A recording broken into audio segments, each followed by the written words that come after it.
Ladies and gentlemen, Major General Chris Hughes.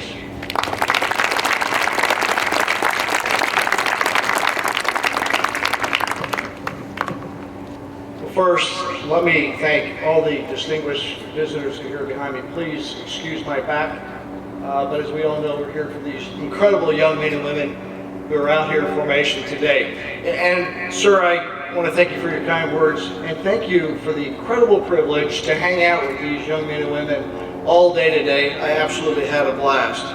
So before I proceed, I would like to do something very quickly.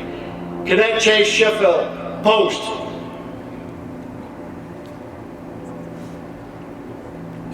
Let's go, son, it's hot.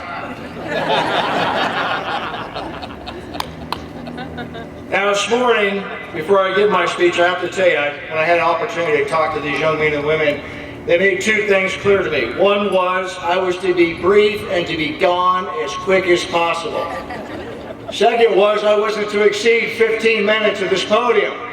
So this young man has told me in an ingenious way that he's going to keep track of my time. So every minute when I say go, he'll take a step forward. When he hits 15, I must shut up exactly when he stops. But before we do that, let me say something to this incredible community, to these cadets who are here. And I got to tell you, I don't go to colleges and universities. I have 986 colleges. I have 1,709 high schools.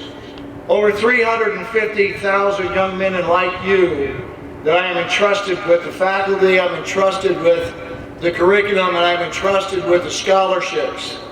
The United States Army issues over $300 million of collegiate scholarships to young men and women who deserve an opportunity to attend college and serve their nation, representing less than 1% of our society. It is a tremendous responsibility, and in that responsibility I have to stay at the strategic level and meet with leaders in Washington, D.C. to ensure the resources are there to keep this program alive. So rarely do I go to the colleges and universities and high schools. But I did this time, this one time, because I wanted to see the school, the students, the community, and the faculty that talked one of the greatest American soldiers I know, Bill Caldwell, and his family to join their ranks. I do not know if you realize how incredibly privileged you are to have a man who could have pretty much written his destiny anywhere he wanted in the world. Not just because he's a retired three-star general, but because he's one of the greatest mentors I've ever had because of his character, his integrity, and his sense of duty to things that are greater to himself. So when I learned that this community had somehow convinced him to go here, I needed to see it. I needed to understand why he came. I didn't say go, step back. But he's here. And for those community leaders and those who invest in the incredible opportunity these young men and women get, I got to tell you, you have been extremely privileged.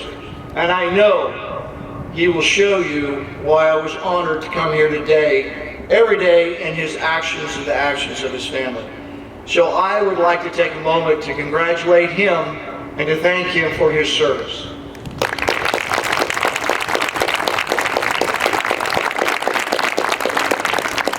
Okay, Chase, stand by. All right, so again, they said, be brief, be gone. Then they said, the only thing we want to hear from you is a war story. Okay, so here's a war story. General Caldwell said, please inspire the cadets. Please get them to understand the value of character. Character is defined to me by one of my other great mentors, a gentleman by the name of Dr. Martin Luther King Jr. Dr. King once said that the greatest measure of a man is not where he stands in moments of comfort and convenience, but where he stands in moments of great challenge and great controversy. In other words, when times get tough, what is your character? How will you respond to that adversity? And what I have found in Cadet Command, when we push young cadets on the ground, It's the first response that tells you their character. If you blame others, if you complain, if you feel it's not fair when we test you, then we don't want you. If you pop right back up and say, I dare you to do that again, and you learn from that failure, then we're going to start looking real hard to see if we want you in our ranks. As General Caldwell said, I was privileged to command a battalion, the 101st Airborne Division, during the invasion of Iraq in 2003. In 2003, after days of bloody fighting to establish a foothold in the ancient city of Najaf, a city where 19 invading armies had invaded over the last 4,000 years, I found myself as an American at the footsteps of the cradle of civilization. I was on the same intersection after fighting where Kublai Khan and Genghis Khan had also seized outside of the city thousands of years prior to my battalion. Unique to this city is it is the home of the Shia faith within the greater Islam religion. The Shia and the Sunnis separated by a man named Ali. Ali felt that he should be the next caliph and lead the Islamic faith because he was the son-in-law and he was the grandson of the grand prophet Prophet Muhammad. So he was buried there, and it's the most sacred city of all of Islam for the Shia across the planet. My battalion was ordered to attack that city. And after days of fighting to get into that city, we decided to try a new technique. Not using guns and bullets and bombs and attack aircraft, but to use our intellect, to use our cross-cultural competence as American soldiers who study and understand history and understand doctrine and understand the things that you learn if you want to be in the Army, why you have to be a college graduate. So we knew that the Grand Ayatollah Sistani, who was in the Mosque of Ali, we knew he spoke for God. What he said were the words of God to the Shia. So we spent 3 days negotiating and sending emissaries to his residence in an attempt to get what's called a fatwa, which is a religious proclamation from God. We asked for the proclamation to say, stop fighting. We're here to help. We want to relieve you from the yoke of the oppression of Saddam Hussein. And while we did that, we knew that the enemy had taken off their uniforms and were hiding in the crowds. We knew the enemy was all around us, but they were cowards, and they were trying to use their faith against us as the infidels who were the invaders. A few days later, Ayatollah Sistani decided to grant an audience to myself and another Ayatollah by the name of Khoi, who the Americans had brought in from England.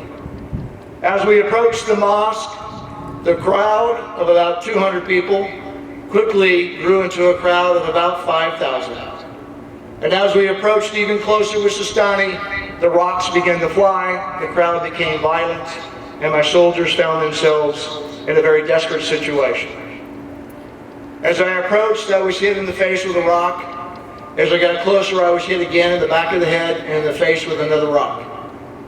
Easily, we could have used our weapons and plowed through this crowd and went to talk to Ayatollah Sistani. But instead, I directed my infantrymen to take a knee. And when they did, the crowd's mood changed because it confused them. We then ordered our soldiers to point their weapons to the ground and show no violent acts. Again, the crowd responded in a positive way. Eventually, having been deployed at that time to about 68 nations around the world, I knew that a smile meant the same thing in any country, in any culture, and on any news station, so I ordered my soldiers to smile. We did so, and we learned very quickly we were not going to meet with the Ayatollah, although we could have forced it. We decided to get up and move out of the situation. And that's when we used culture to our advantage and had our soldiers turn their backs. They turned their backs because in their culture in Iraq, when you're having an argument, if you expose your back and turn around and walk away, you show no fear. and you win the argument. So we ordered our infantrymen to turn their backs and simply walk away, which caused the crowd to be insulted in their culture. As they were insulted and frozen in place as my soldiers moved farther and farther away from harm's way, then went out, put my hand in my heart, and bowed and said, "Allah be praised, God bless your heart," which then showed respect to their faith and to their culture. Our soldiers returned to the compound safely that night. Fighting continued in other parts of the city. But that evening, without having to insist, without having to speak to the Ayatollah, he issued a fatwa. And that fatwa said to stop resisting those who were here to free us from Saddam Hussein. And immediately, because it was an order from God, the people complied. My unit then moved about Najaf for the following time that we were there, without incident, without harm, and in concert with those people that we liberated. Dr. King's words rung clear, as did Sun Tzu's and Clausewitz and Jean Monnet and Machiavelli and others that you must read and understand. Clausewitz talks about politics, but my favorite is Sun Tzu. Sun Tzu said, "The acme of skill in war is to win without a fight." That is impressive in my world. To have the intellect, the courage, and the character to use your mind and to use your might and to use your faith and your resiliency as a man or a woman to look adversity in the eye and to win without a fight. Thank you for what you do, and God bless this institution.